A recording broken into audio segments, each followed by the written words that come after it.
Hello, I'm John Bachman. Several lawmakers are demanding the release of Americans now being held in Iran. Florida Senator Marco Rubio, and presidential candidate as well, has teamed up with Illinois Senator Mark Kirk. They want to release several Americans being held there currently. That includes a Washington Post reporter, not that gentleman right there, who was officially charged with spying in Iran. Also, Saudi Arabia has restarted airstrikes against those Houthi rebels in Yemen. This despite announcing an end to that campaign yesterday, a move that prompted the White House to say this. We're encouraging all parties to that dispute to put down weapons and to engage in a UN-led process to try to resolve their differences politically.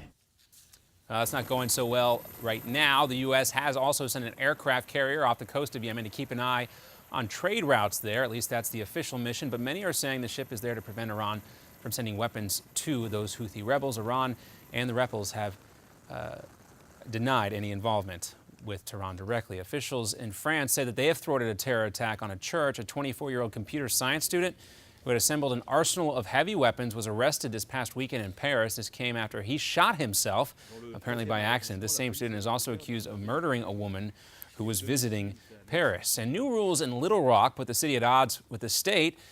The city council there has approved a rule that prohibits Little Rock from discriminating against gay or transgender people during the hiring process. It also requires vendors doing business with that city to follow those same rules. The issue here is that the state has already banned these kind of local ordinances.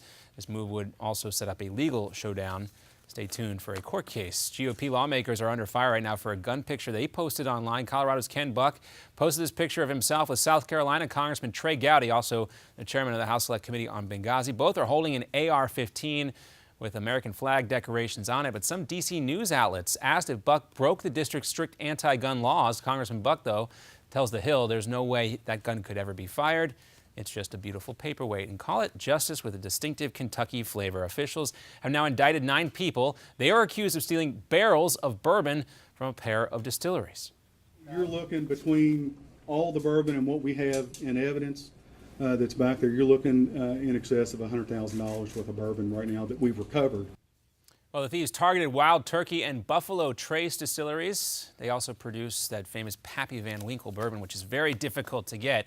These thefts have been going on for at least 6 or 7 years, but apparently not anymore. Now we know the big day for the end of The Daily Show, at least as we know it. Host Jon Stewart made it official. He's announcing, or has announced already, his last show will be August the 6th. I will be wearing a suit. I will more than likely be showered. I'm sorry, I'll be wearing overalls and I won't shower. That's the life of a retiree. The show will go on hiatus, but Trevor Noah will take over later this fall.